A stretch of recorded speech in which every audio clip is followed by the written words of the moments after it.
I am Dr. ANNIESAM. Today we are going to listen to a new topic called as Transactional Analysis. So, what do you mean by Transactional Analysis? Might be for few of you, it looks like a very simple common language called as transaction. Transaction means we try to convey something to somebody or we try to give something to someone and we call it as a transaction between two or more people involved in it. Now here, what does it mean by a transaction in organizational behavior or otherwise behavioral science is the question for which we are trying to find out some response or a solution for that. So it is a understanding which has been brought out by a person called as Eric Berne, and it is an understanding which comes through personality. So transactional analysis is a personality theory which gives us a picture of how people can do structured psychologically. So here this is being brought out by a person called as Eric Berne, which is being framed and brought out through Sigmund Freud. So Freud's analysis was further brought out and the concept of transactional analysis was brought. So this was brought out by Freud, and then Eric Berne brought out this theory and he mapped the interpersonal relationship to 3 ego states from an individual, wherein he considers that people try to speak to others based on 3 different setups in which they convey things. So he investigated the communication between people, and this type of interaction he called it as transaction and used the label game to refer to certain patterns of transactions, and that is why the concept of transactional analysis was brought in. So this is what are the 3 ego states which he said. He said like when we try to speak to somebody. So maybe like if I'm Annie here trying to convey, you might look at me like yes, Annie, an adult lady, a female lady trying to convey something, but he brought out a psychoanalytical terminology called as transactional analysis, in which there are certain ego states which exist within me. I try to convey it. These 3 ego traits are parent ego, adult ego and child ego. The parent ego state is a behavior, thoughts and feelings copied from parents and parent figures. Adult ego state behaviors, thoughts and feelings which are direct response to the here and now. Like I try to talk something matured enough to prove that I'm logical, I'm right always. I don't want to give up things over there. And the child ego state is always expecting some sort of a care.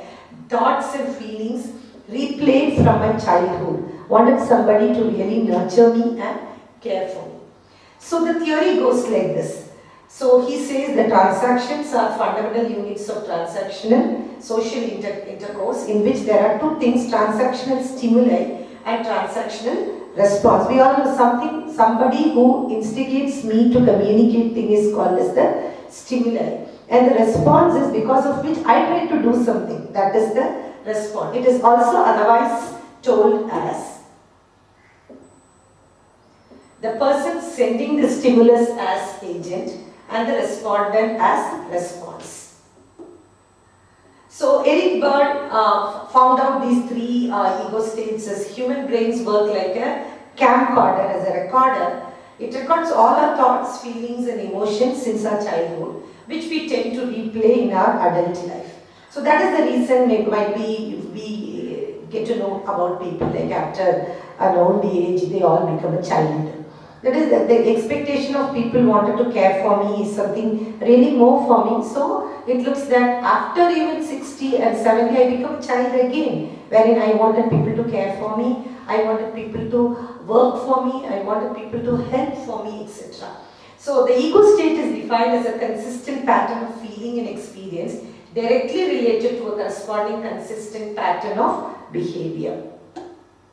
So let us try to understand what exactly do you mean by a parent ego state here. Parent ego state, never talk to strangers. Always chew with your mouth closed. These are certain instructional things which comes out of us. It understood, makes us feel that always advising people. Most things are care combined things, we call it as parent ego. Next. The two types of parent ego, there is a nurturing parent ego, critical parent ego. Each individual has a mixture of both. So the nurturing parent ego is, we try to be too caring and nurturing towards people who are really close to us. And critical parent ego in our positions, maybe as a boss, I try to be really an adult, but it is a parent ego wherein I try to be really caring also.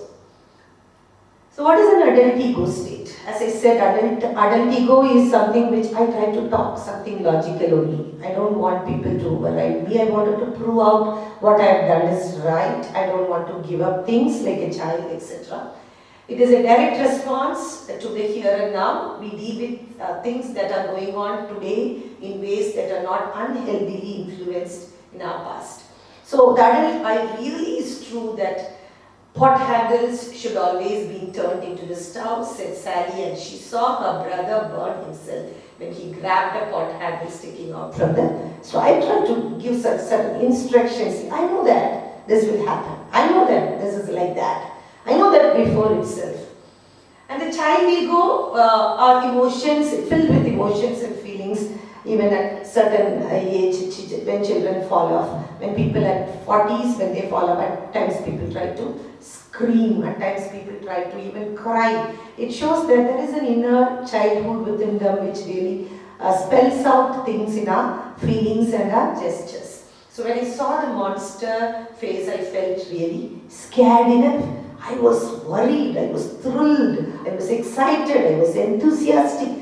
Even a person above 40 or 30, we try to show so. So the child ego also has got two. One is a natural child, another one is an adapted child. Next. So these are the ways the ego states get depicted in an exercise in which when I try to communicate things to others. When my parent ego is dominant, we try to show the circle as bigger. When my adult ego is dominant, it is, in a simple term, we call it as PAC. So PAC is parent, adult, child, and whenever certain ego state is dominant, that picture can be shown in a bigger circle. So human interactions can be done in different ways. Now we are coming into the real transaction. These are the base of understanding which we are supposed to have. So there are three types of interactions which I am going to teach you today. One is complementary, another one is crossed, and another one is ulterior. Now let us see, what do you mean by complementary? Before that, what are the ways in which we are going to understand? In the initial stage, I spoke to you about interaction is communicating and trying to give something to others and take something back. Here we saw about the stimuli and the response. Now let us see how do we understand the real transaction. Why don't I take you to dinner today? Tonight is placement of the emphasis. Where does it come? So when we try to give a stress on why don't I, then I was going to take someone else. Why should I? So why don't I take you to dinner tonight instead of the guy you were going with? Why don't I do that? Actually, I was planning to go with somebody else. Why don't I take you? That is the question. So the intonations, wherever it is being stressed, tries to give various different meanings which you can see here. Why don't I take you to dinner today? Do you have a problem with me? Is that answered? So the other person is there and I'm asking, why? Why don't I take you? That shows that I'm willing to take you. That is the reason I'm telling you this sentence. So does it mean that I'm expecting a different answer? This is how we try to understand the transactions between persons. So the analysis goes, when things are straight between a parent to parent, adult to adult, child to child, it is complementary. When things are somewhere crossed, we understand it is cross transaction where problems arises. So the complementary transactions are parallel transaction. What time do you have? Then I've got 11:50. So this is the timing in which I am understanding certain things. Okay, what is the time now? I am asking somebody. Somebody says the real time to me. So there is no problem. I was in my adult ego, matured enough to question because my watch is not okay, because I am little late. I just wanted to know. He gave a very proper, decent reply to me, which talks to me about a controlled ego which is between adult and adult. It can be even like I'm in a hurry, I'm very scared about whether I'm going to miss my bus. I'm going to ask somebody like, what is the time? Has the bus gone? Somebody says, no, time is only 9 o'clock, the bus is not gone. It talks about the parent to child ego as well. Okay. The next one, the complementary transaction, the next parent to child. You are late again. Because I just don't want you to be late. That is the reason I'm telling you, again you are late. So it doesn't mean that I'm criticizing you. I really care for you. That is the reason I wanted to stress it. You are late again. The reason is I wanted to question you. Why are you late again? I'm not shouting at you. But the answer is, I'm sorry, it don't happen to me. This is the parent to child transaction, and the child to parent is a parallel way. So cross transaction here, there will be it is a perpendicular transaction other than a parallel transaction. Not all transactions between human are healthy or normal. In those cases, transactions are classified as cross. I expect something really good from you. So I am asking the student like, again you are late? That means I really care. From a parent ego, I am questioning the student. And the student says, yes, I am late, so what? Here comes the problem. He doesn't reply to me as a child, but he tries to reply to me from an adult. An adult cannot communicate to the parent. So do you know where my files are? So it is an agent's adult's question. The response, you always blame me for everything. It is just a question. I'm in a hurry, I'm not able to find out my files. But the reply could be, baby, I have not checked yours, I don't know where it is being kept. It is the right answer, but in contrary, the response, am I your security guard to keep all those things? Here comes the cross transaction. So when we learn to recognize and differentiate people's trait and cross transactions, we increase our ability to communicate clearly with others. Conversation made of by straight transaction are more emotionally satisfied and productive than conversation that are frequently cross transaction. So mostly if we see when teachers try to communicate certain things, so there are always an understanding that teachers wanted to scold, teacher doesn't like me, but most of the teachers really care for the student with much care. As a parent, a question is being asked, but most of the students try to contradict over there from the adult ego state, trying to pull down the teacher for all the care which the teacher tries to bring. So why do we really care for the real transactions? Can always we be having a real complementary transaction amongst people wherever we go? There is a big question mark on that. So why do we do that? Let us take, there is a research outcome which is being given by Dr. Emrdc. So the actual words people try to grab out of what I try to convey during my transaction is only 7%, and 38% the way words are being delivered, that is the intonations what I try to give. Where do I stress? How is my way of talk? What are the actions I try to make with that? And next is the facial expression, that is whether my eyes are going to blink in excitement or whether there is a real anger in my eye, and 55% of what I try to convey is from my eyes expression. Now let us understand how important is the real transaction when I try to communicate things to others. It is not about the sentence what I try to mean. It is all about the other ways by which my non-verbal communication, my gestures, my postures are going to convey to a person. That is the reason people try to convey to the other way. So parent ego, the physical thing, angry or impatient body language and expressions, finger pointing, patronizing gestures. So always, these are the words the parent ego will use, always, never, for once and for all, judgmental words, Critical words, patronizing language, posturing language, asking why, what really happened, tell me. If you are not telling, I am not going to leave you. These are judgmental words. Next. And the child ego, the physical, emotionally sad, mostly expressions are despair, not so enthusiastically, temper tantrums, winning voice, delight, laughter, for silly things, a huge applaud, speaking behind hands, raising hand to speak, scribbling and giggling. So these are the verbal baby talk, trying to talk in a voice, a giggling baby voice, so feeble enough to show that they are so soft enough to others. I don't know, I want, I'm going to, I don't care, oh no, not again, things never go right for me. Worst day of my life, bigger, biggest, best, many superlatives, words too. These are certain examples of understanding which we can take about a child ego. And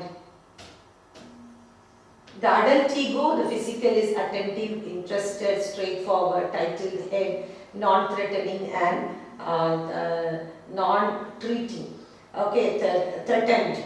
So the verbal words of why, what, how, who, where, when, how much, in what way, comparative expressions, recent statements, true, false, probably, possibly, I think, I raised, I see, I believe, in my opinion. This is how we try to understand whether a person is in an ego, adult ego, or a child ego, or a parent ego. So the crossed transaction examples we have seen. What time do you have? There's a clock on the wall. Why don't you figure it out yourself? So I try to ask, what is the time now? So in your watch, okay. But the person tried to give it in a different way to me. Next. So you are late again. Yeah, I know. I had a flat tire. That means I had a puncture in my bike. What can I do? So the parent to child is a question, but the reply comes to adult to adult. Now the person is going to really get angry about the response which is being brought out from the other side.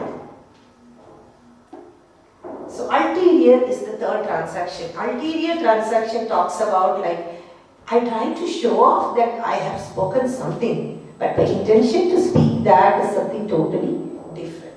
So Bert says that we can communicate in two levels. That is, I try to talk in one level, the meaning behind it is something else. I meant something else. That is the reason I asked you that question. Okay, there's a social message that we say, that the psychological message, what we really mean. Otherwise, in colloquial terminology, we can say it is about double meaning transaction.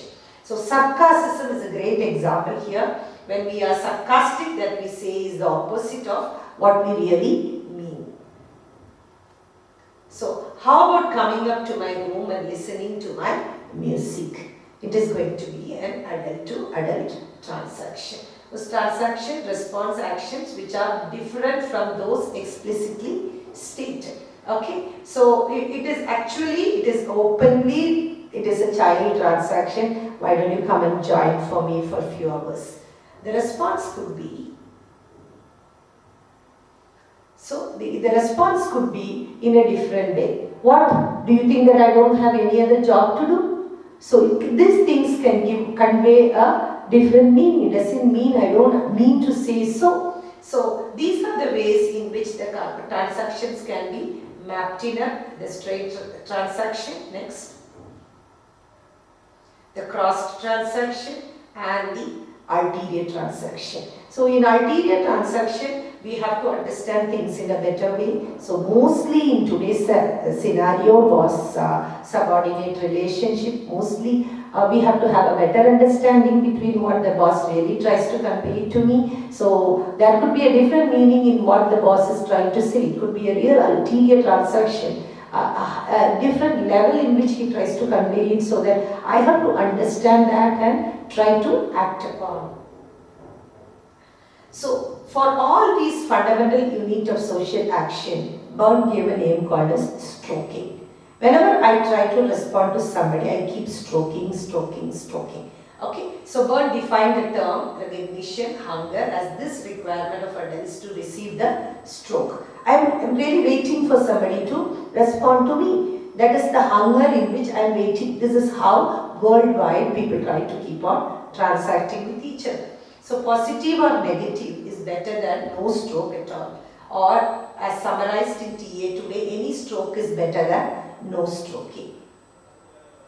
So the essential positions here when we try to do is, when somebody conveys things in the right complementary transaction, it is I am okay, you are okay. Otherwise it can be I am okay but you are not okay. Otherwise I am not okay and you are okay, or I am not okay and you are also not okay. These are the 4 ways in which your transactions can get communicated, and one person can be okay with it, or otherwise both the persons might not be okay, or at times there can be both people okay. Both people can be okay only when there is a complementary transaction. So these are the life's position. You are not okay with me, I am not okay with me, so I am not okay, you are okay. Now down position, get away from me, I am helpless. Get on with, that is happy position, I am okay and you are okay. So let us get along together. Mostly all our friendship tags are all under the I am okay, you are okay stage. And I am okay and you are not okay is one thing. Get rid of angry. Okay, get rid of it. And I am angry about it, and I am not okay, but I am not okay and you are also not okay. I am hopeless, I am helpless, I cannot do anything.